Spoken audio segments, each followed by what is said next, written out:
So let's start and let's talk about some tips that I want to give to you that helped me back then in my preparation for the interviews and that I think that are worth sharing.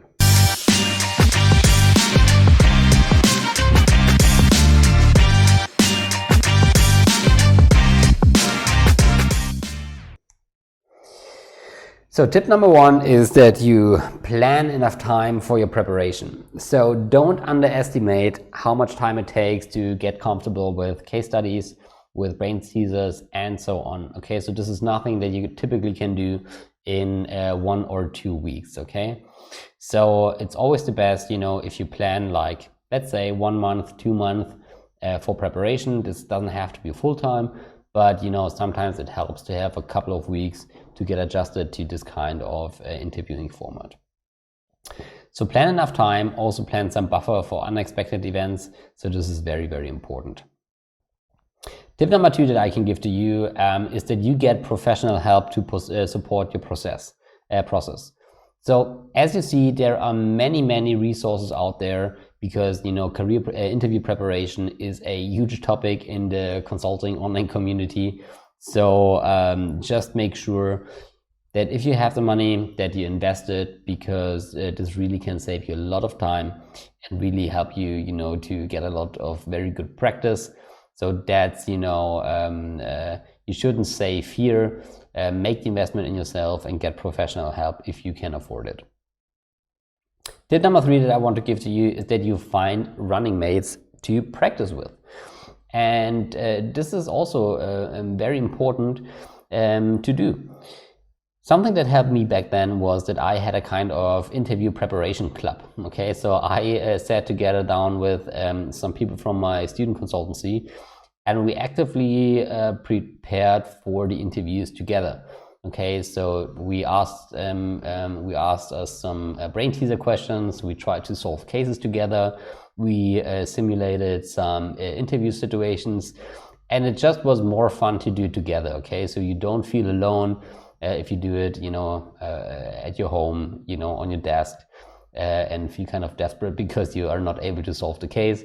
It's much more fun if you do it with your peers. So find running mates to practice with is really a very important tip here.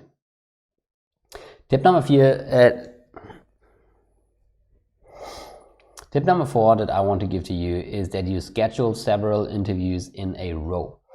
So what most people do is that if they have several interviews, tip number 4 is that you schedule several interviews in a row.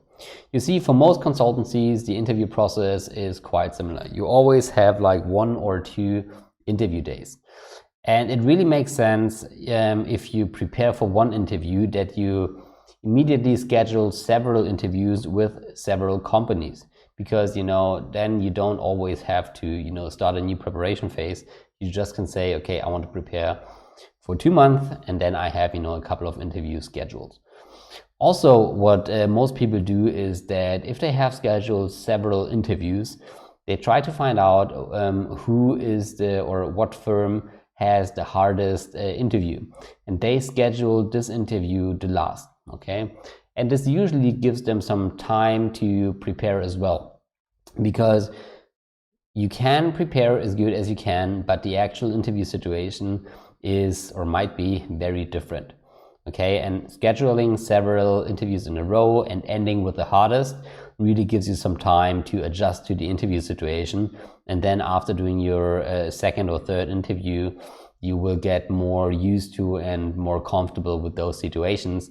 And this really helps you, to perform in the best way possible if you are faced with your hardest interview.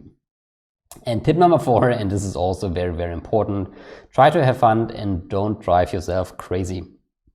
I know everyone is nervous if they prepare for case studies, but solving case studies is also a lot of fun, and this is a good indicator if you like working in consulting, because case studies actually are pretty similar to what you do in management consulting. So try to have fun also in those interviews.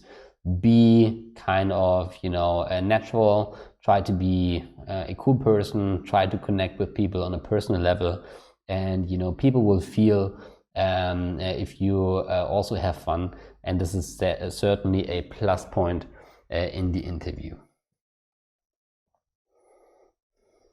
So those are the 5 tips that helped me back then, and I hope this brought value to you. And in the next video we will talk about the 3rd career stage and the 3rd preparation stage, preparing for your job.